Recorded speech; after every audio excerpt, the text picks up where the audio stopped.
There's a Wall Street Journal report that you told your deputies that Facebook is at war. What did that mean?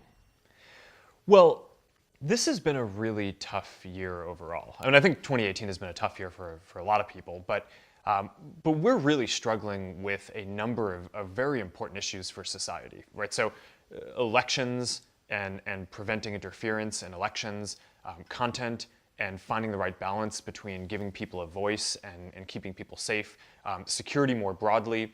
And I do feel like our organization really needs to adopt this mentality against certain adversaries like foreign folks who are trying to interfere in elections or people who are trying to have cyber attacks that kind of threaten our community.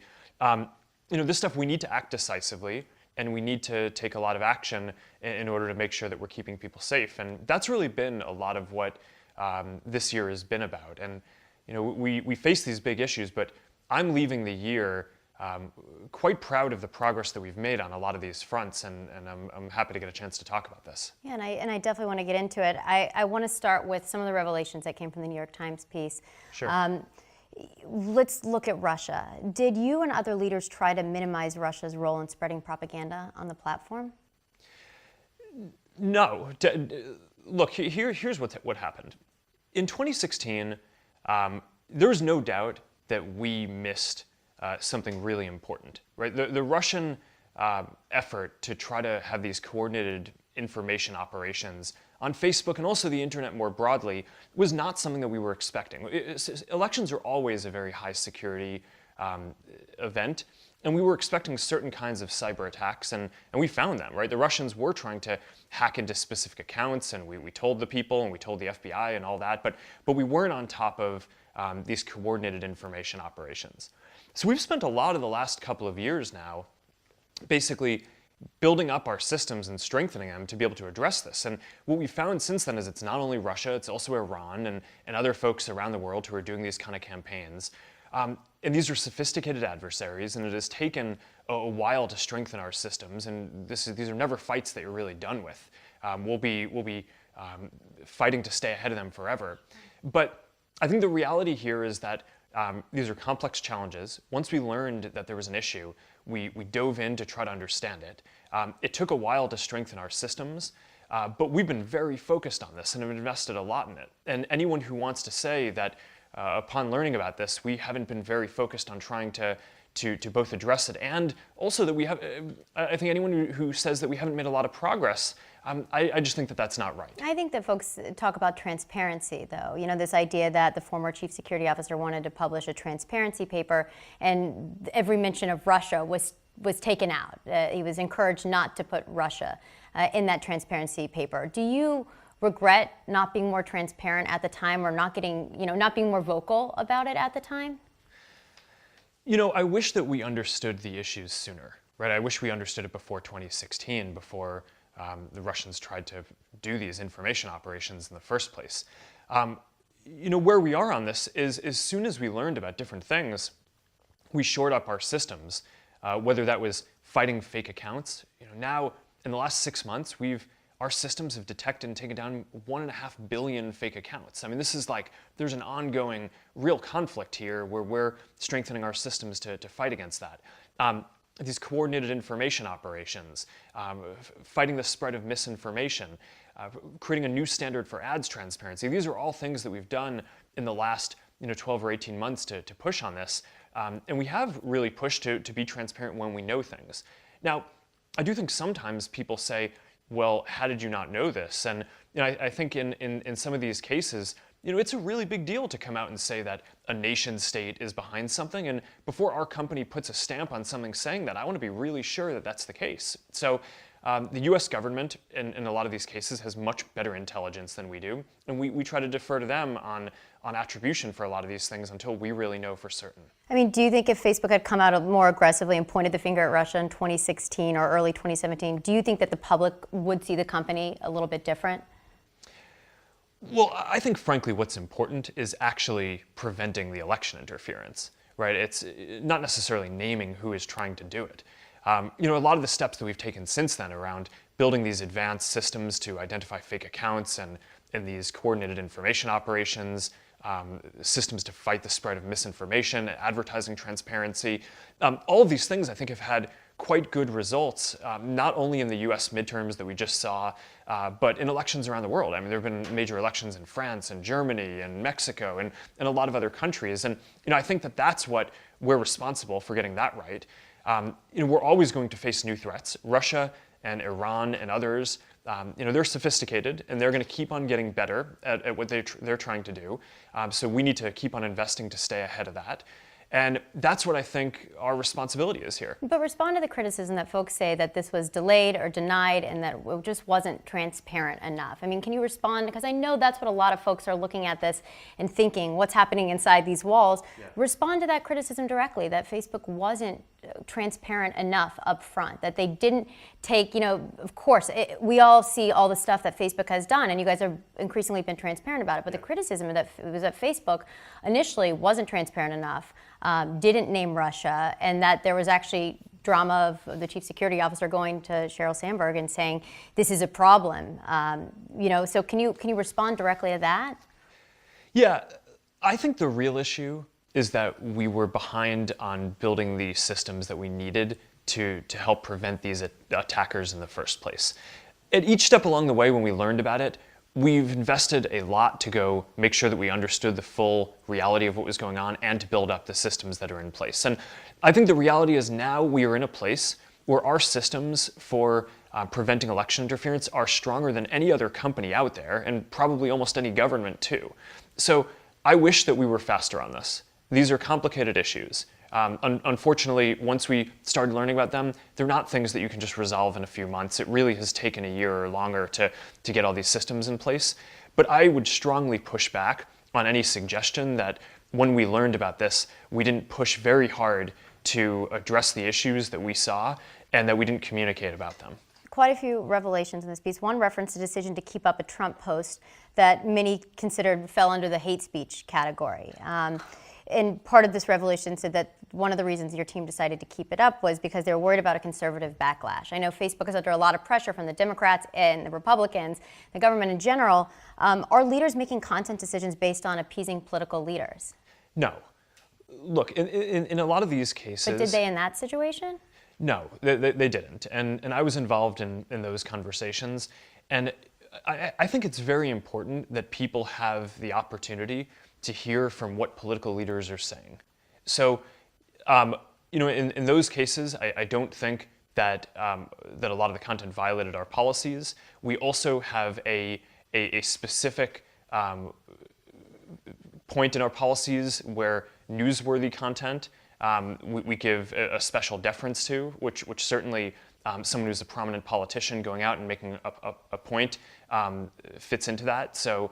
No, I think we did the right thing there. But surely this idea that someone would say that if we take it down, it's poking the bear, would be controversial, especially when you guys were trusting Facebook to make some of these difficult content decisions. That is clearly politically motivated. Yeah, I read the report that you're referring to. It is not clear to me at all that the report is right. A lot of the things that were in that report, we talked to the reporters ahead of time and told them that from everything that we'd seen, that wasn't true, and they chose to print them anyway. So my take on a lot of the critique this year is we face a lot of really big issues, right? So I think it's important to acknowledge that. I mean, all the stuff around elections and preventing interference and all the content issues and finding the balance between giving people a voice and keeping people safe, these are really big things. And I think a lot of the critique that folks have had about our company, I read and I think a lot of it is fair, and in a lot of it there are things that I think we need to do better and learn from. At the same time, I don't think all of it is fair, and I think not everything is accurate. So I think that that's just an important perspective to keep in mind on this. So it wasn't accurate, though, that part of the reason they didn't take down that post was because there was concern over a conservative backlash? No, that was certainly not any part of the conversation that I had. I was on the reporter call where you repeatedly denied that you knew anything about hiring this opposition group PR firm. Can you state it for the record? Did you know anything about this? Well, like I said on the call, I learned about this when I read the report as well. But I'm not actually sure that that's the most important point. I think your question is right, that this is, I do run the company, I am responsible for everything that happens here. I don't think that this point was about a specific PR firm. It was about how we act, right? And that's why I think it's important not just what we're doing in relation to this one firm, but that we go through and look at all of the different PR firms and folks who we work with and make sure that that we're operating in the way that we want to. Have you looked at any other PR firms and questioned or cut ties with any other? We're going through this process now. How's it been? We're still in the middle of the process. The PR firm was founded by Republican political strategists, and it launched a campaign linking Facebook critics to George Soros. This is a common tactic used by anti-Semitic and alt-right groups. That's why I think people were so shocked when they found out about this. I think that was one of the parts of the report that a lot of folks had real questions about. Does that strike you as stooping low? Yeah, I wasn't particularly happy about that piece of it. And that's certainly a big part of when I read about this, what made me want to look into this more deeply. I think what was going on here is that there is a lobbying group that is basically just aggressively pushing against our company. And they've positioned themselves as if they're this grassroots organization that has spontaneously formed. And that's just not true, right? It's funded by wealthy critics of the company. And I think that the folks who are working on this thought that that was an important point to point out. So the intention here was never to attack an individual, but there are these lobbying groups and folks who are out there whose primary purpose is to attack the company. And I do think it's fine to push back on them. But in this particular scenario, launching, it's not common for tech companies to necessarily hire these types of firms. And many would argue it's a way of spreading the same type of conspiracy theories that Facebook has worked so hard in the last couple of years to get on top of. Yeah, look, from the review that I've done so far, it doesn't appear that anything that the group said was untrue, as far as we can tell. But again, this really isn't about one PR firm. This is about the standard that we want to hold all of the different folks who we work with. And we work with a lot of different PR firms and a lot of different contractors and vendors at the company. And we need to make sure that that we're comfortable and that all the folks that we work with uphold our values. Do you approve of the way they went after George Soros? Do you approve of that methodology? I don't think that this is the type of thing that our company should be engaging with. What would be your message to George Soros? Well, I know that George Soros has been the target of a lot of really horrendous attacks, and I think that is terrible. And I certainly wouldn't want anyone who's associated with our company to be a part of that. There are a lot of questions now about Sheryl Sandberg's role in the latest controversy. Can you definitively say Sheryl will stay in her same role? Yeah, look, Sheryl is a really important part of this company and is leading a lot of the efforts to address a lot of the biggest efforts that the biggest issues that we have. So when you look at a lot of the progress that we've made over the last 12 to 18 months on issues around elections or content or security, Sheryl is leading a lot of that work. And she's been an important partner for me for 10 years. And I'm really proud of the work that we've done together. And I hope that we work together for decades more to come. But will that role change at all? Are you going to make any changes? Not even looking at this crisis, but looking at a lot of the different ones over the last year. Are you making any changes in your top leadership? I know there have been a lot of folks who have left. Many people say Facebook, as it was, has gotten to this point, but it needs a new leadership team to get to the next point. What kind of changes are you going to make? Well, if you look at the management team at the end of 2018, it's quite different from what it was at the beginning of the year. On the product and engineering side, I completely restructured things. So now we have a group that's focused on all the apps that we have. We have extra focus on security and a lot of the infrastructure that we're trying to build, and that reflects the issues that we're facing in the world. On the business side, a lot of the team has turned over, right? And we have new folks in place. We just hired Nick Clegg, the former Deputy Prime Minister of Britain, to come in and run all of our global affairs and policy.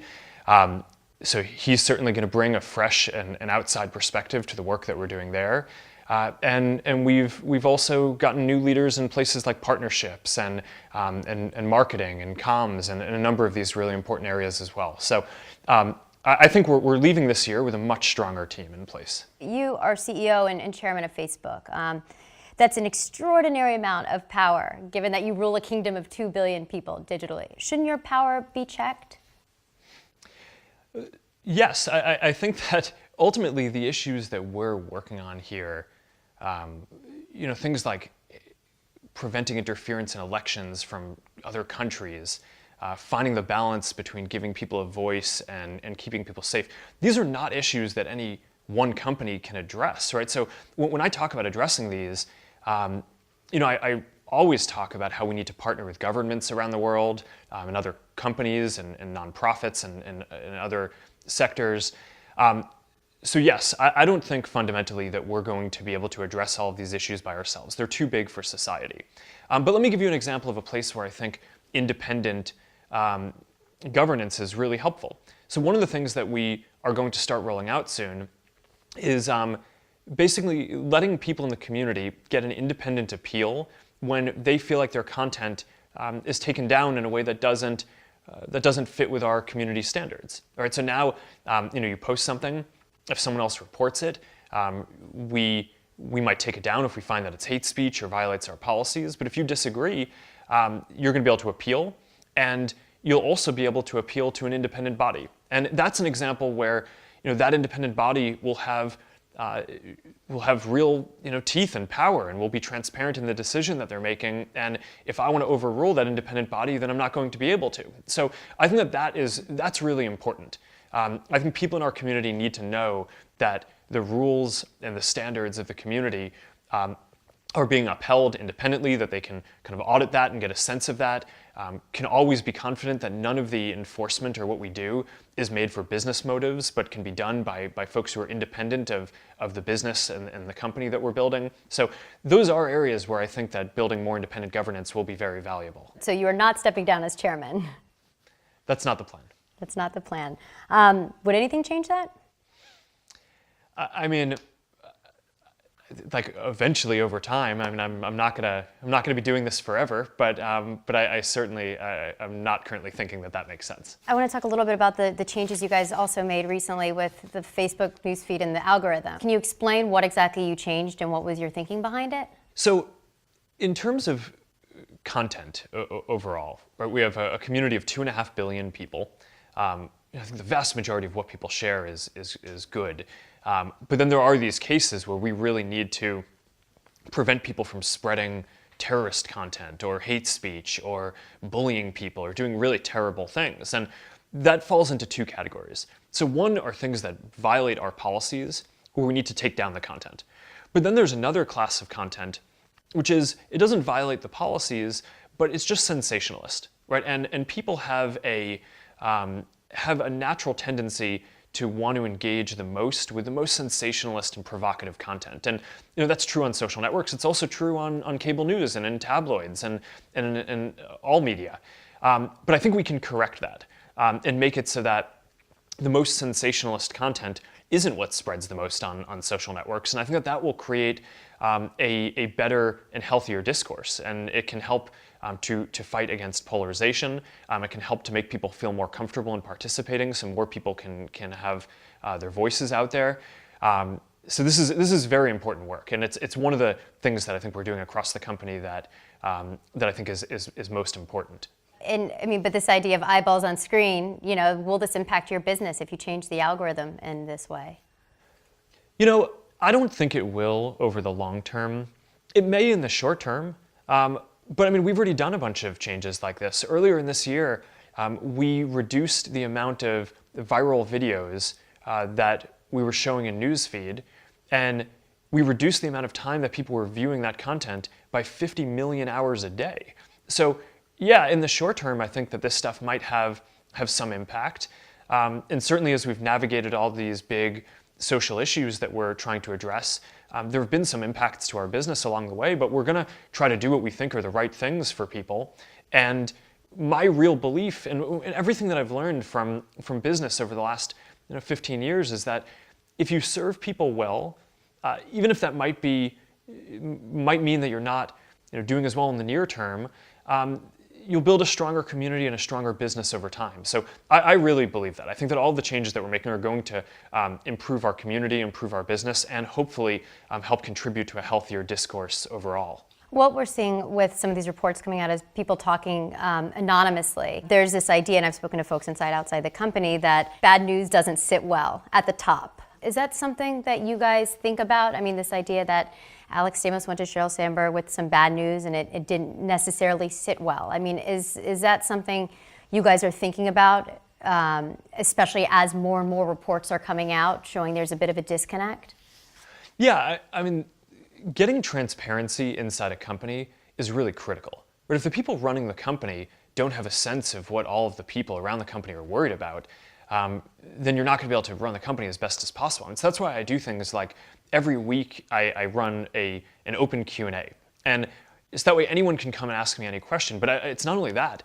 We try to make it so that we encourage people to ask the hardest possible questions.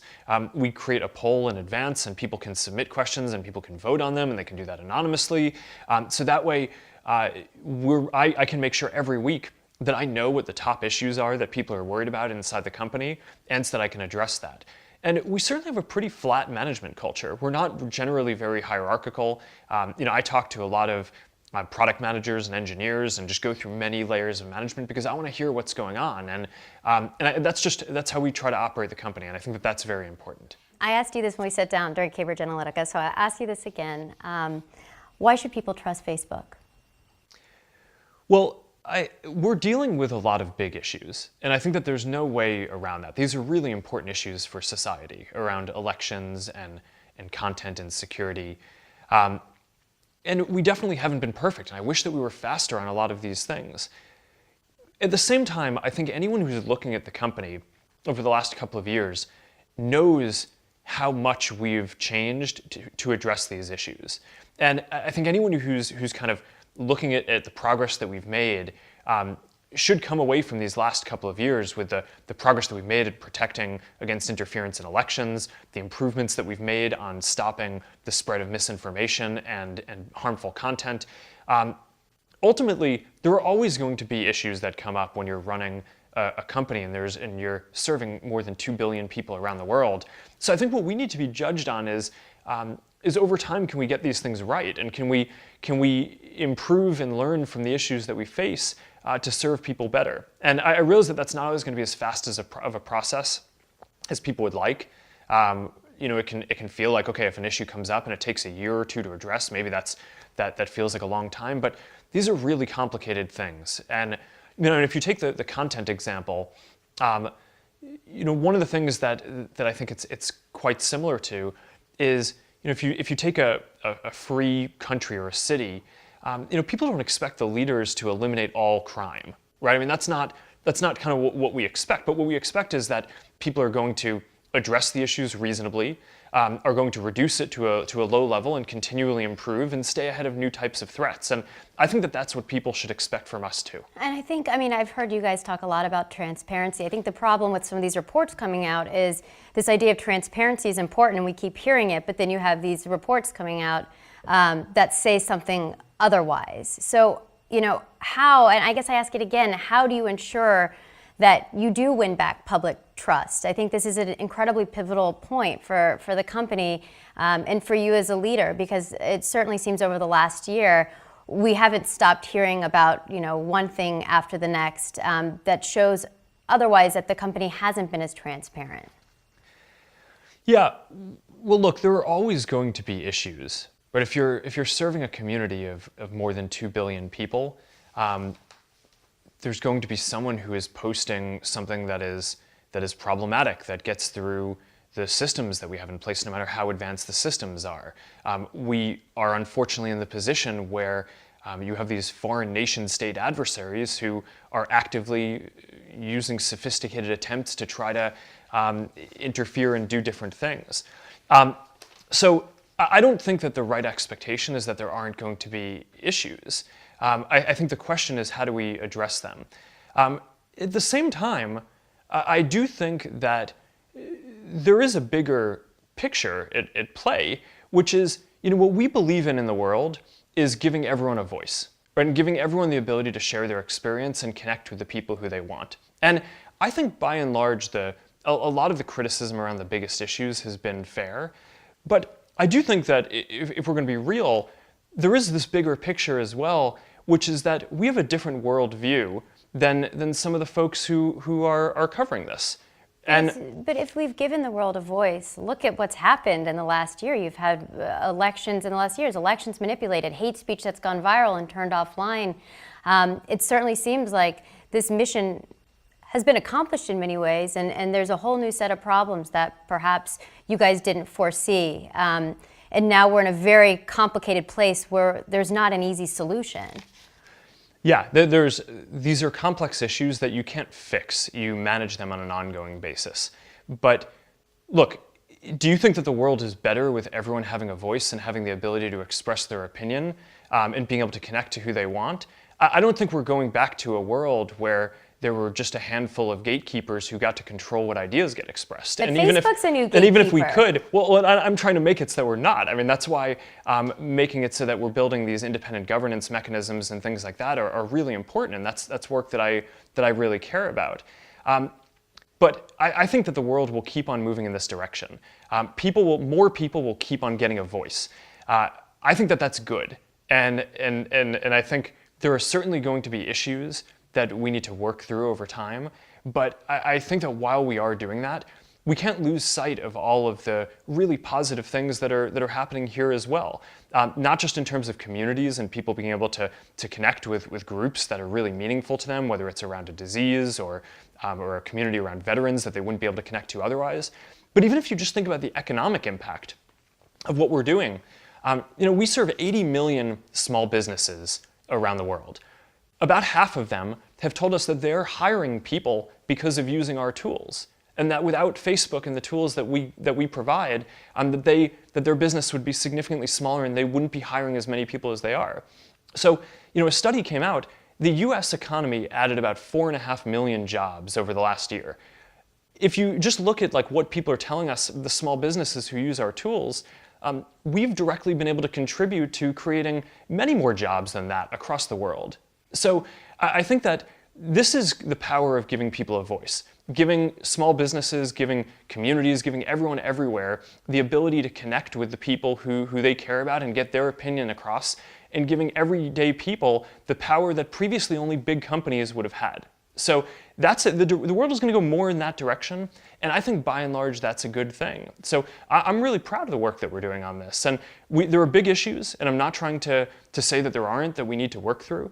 But I do think that sometimes you can get the flavor from a lot of this, from some of the coverage that that's all there is, and I don't think that that's right either. We need to make sure that we address these questions.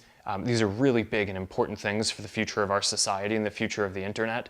But we also need to keep pushing in the direction of empowering more people, because that's good. And I think the last couple of years is where we're grappling with the unintended consequences, and I think there is a lot of weight to that. It's not just media coverage. After Cambridge Analytica, you made some strong statements that you said the buck stops with you, so you're ultimately responsible. So what message does it send to employees or investors or the public that no one in Facebook's C-suite has been held accountable in what's been, you could argue, a year of crisis?